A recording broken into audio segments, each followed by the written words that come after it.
Dekat depan saya ni ada dua jenis vacuum. Satu adalah vacuum yang besar, yang lama, yang menggunakan wire. Dan satu lagi adalah cordless vacuum yang baru saya beli dekat Shopee. So, apa saya nak buat hari ni? Saya nak unboxing dulu cordless vacuum yang baru saya beli ni. Kemudian saya nak jawab persoalan yang mungkin korang tertanya-tanya, sama ada perlu ataupun tidak untuk beli cordless vacuum untuk menggantikan vacuum yang besar, yang lama macam ni.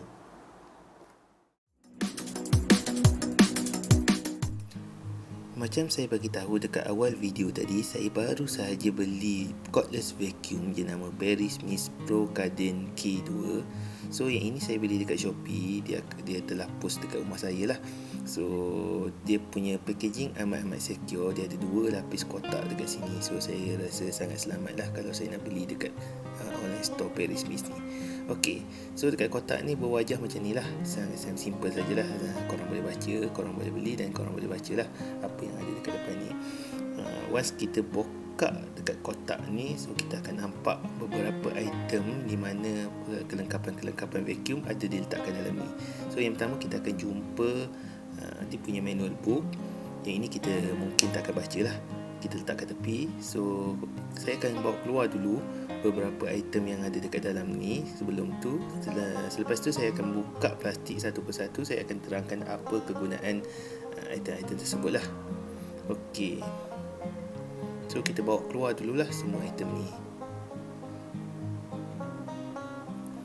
Okey, selesai bawa keluar item-item tersebut, so kita alih dulu kotak ni ke tepi dan kita buka satu persatu plastik. Ini adalah dia punya main motor untuk vacuum ini, tempat sedutan dia. Kemudian ini adalah tempat sedutan di bahagian hadapan, yang ini berbentuk roller macam tu. So normal lah ada roller dekat depan tu. Of course vacuum perlu ada. Yang ini adalah bateri untuk di plug in dekat dalam motor tersebut. Ini adalah satu daripada tempat sedutan di bahagian depan. And then yang ini ada yang tiga lah. Maksudnya ada 3 jenis tempat sedutan di bahagian depan. Ini adalah pada plug dia. Kemudian ini adalah untuk lekatkan cordless vacuum ni ke dinding. Dan yang terakhir sekali adalah batang yang menyambung antara tempat sedutan dan motor vacuum tersebut. Okay, so cara nak pasang dia senang saja. Korang just plug in dekat depan ni, and then yang ini pun sama juga, plug in dekat depan ni. So dia akan berbunyi tak macam tu.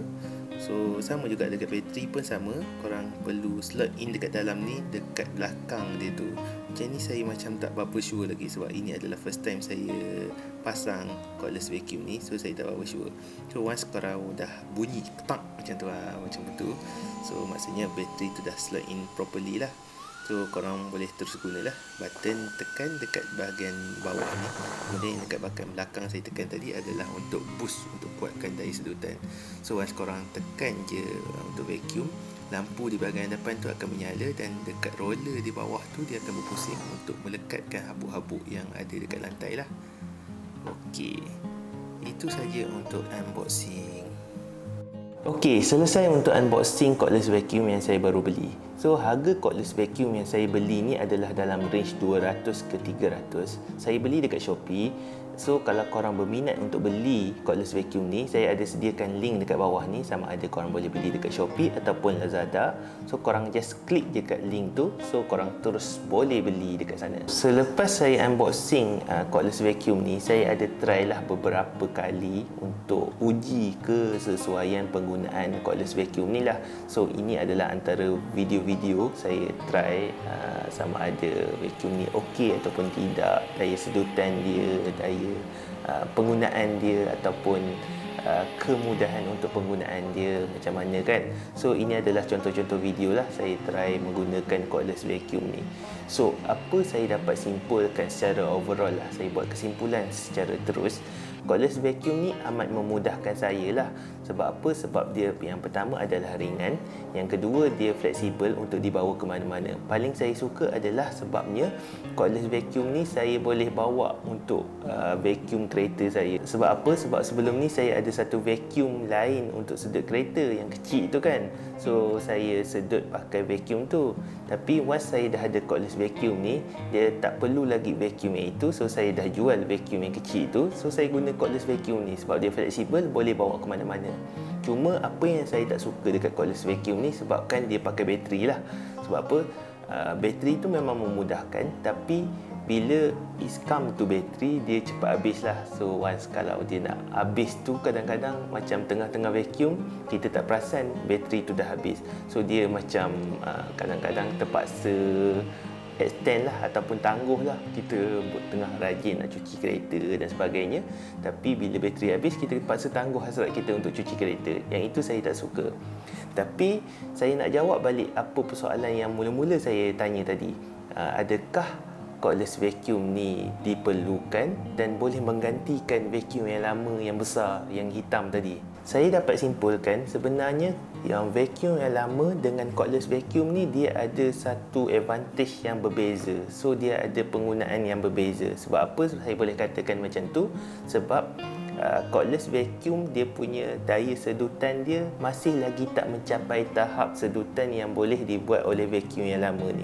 Mungkin ada certain vacuum yang lama ni dia punya power rendah, tapi kebanyakan vacuum yang lama ni power dia agak tinggi compared to cordless vacuum. Cordless vacuum ni dia power dia kurang lah, suction power dia rendah. So bila dia nak sedut macam kapet-kapet tebal, so kalau korang ada dekat rumah ada kapet tebal yang berbulu, yang gebu-gebu tu, so daya sedutan cordless vacuum ni mungkin tidak dapat menyedut habuk-habuk yang di celah-celah kapet tu. Compare dengan vacuum yang lama ni, vacuum yang lama ni function dia mampu untuk menyedut habuk-habuk di celah-celahan kapet tu.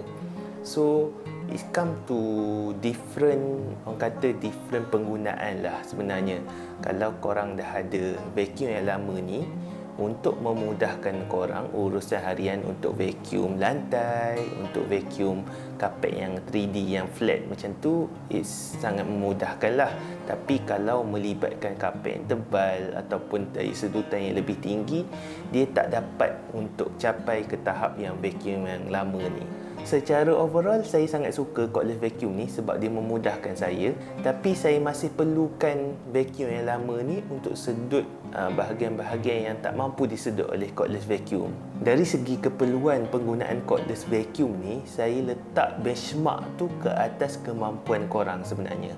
Kalau kemampuan korang itu ada duit lebih dan boleh beli satu lagi cordless vacuum, saya suggest lah untuk beli cordless vacuum ni. Sebab apa? Dia memudahkan kerja harian, dia menjimatkan masa dan dia melancarkan urusan-urusan harian.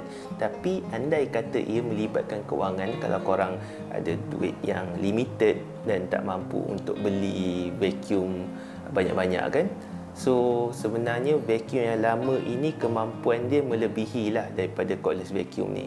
So kalau kata duit limited dan rumah korang ada kapet yang tebal-tebal macam tu, so saya tak berapa suggest lah untuk beli cordless vacuum unless korang ada duit lebih untuk memudahkan urusan harian korang. Itu yang saya dapat simpulkan lah secara keseluruhan untuk cordless vacuum dengan vacuum cleaner yang lama ni lah.